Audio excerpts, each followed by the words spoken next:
कथित बिटकॉइन घोटाळा प्रकरणी व्यावसायिक राज कुंद्राला जामीन मंजूर झालाय। सत्र न्यायालयातील विशेष न्यायालयासमोर हजर झाल्यावर राज कुंद्राला हा जामीन मंजूर झाला। कुंद्राला अटक न करता अंमलबजावणी संचालनालयाने आरोपपत्र या प्रकरणी दाखल केलं होतं। राज कुंद्राने बिटकॉइनच्या स्वरूपात गुन्ह्यातून मिळालेली रक्कम स्वीकारली असून त्याला 285 बिटकॉइन्स प्राप्त झाले, ज्याची किंमत 150 कोटी रुपयापेक्षा अधिक असल्याचा अंमलबजावणी संचालनालय याचा आरोप आहे।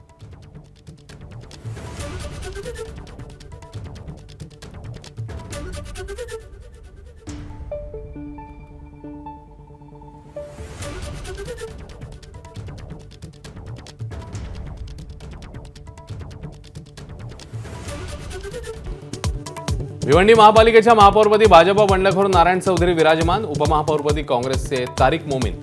भाजपमधल्या फुटीचा काँग्रेसला लाभ। मुंबई महापालिकेत 3 पैकी 1 स्वीकृत नगरसेवक पद मनसेला देण्यास ठाकरेंच्या शिवसेनेचा नकार। सूत्रांची माहिती, शिंदेंशी राज ठाकरेंच्या भेटीनंतर निर्णय झाल्याची चर्चा। सोलापूर महापालिकेच्या महासभेत प्रचंड गदारोळ। स्वीकृत नगरसेवकांचा मुद्दा तापला। भाजपच्या 9 पैकी 8 नावांच्या निवडीवर शिवसेनेचा आक्षेप, तर भाजपने 9 पैकी 9 नावं जाहीर करण्याची मागणी।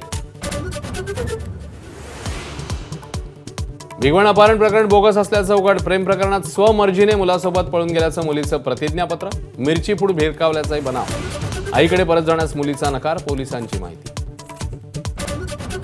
अहिल्यानगरातील राहुरी तालुक्यात क्रौर्याची परिसीमा। महाराष्ट्र हादरला। अल्पवयीन मुलीचं अपहरण करून जंगलात सलग 5 दिवस लैंगिक अत्याचार। लव जिहादच्या संशयाने तणाव। केंद्रीय निवडणूक आयोग एप्रिलपासून महाराष्ट्रामध्ये एसआयआर प्रक्रिया सुरू करणार। याद्यांचा फेरआढावा घेत चुका सुधारणार। प्रक्रियेशी संबंधित तयारी पूर्ण करण्याचे राज्य निवडणूक आयोगाला निर्देश। नवी दिल्लीत एआय इम्पॅक्ट परिषदेत युथ काँग्रेसचं आंदोलन। भारत मंडपम इथे सुरू असलेल्या एआय परिषदेत कार्यकर्त्यांची जोरदार घोषणाबाजी।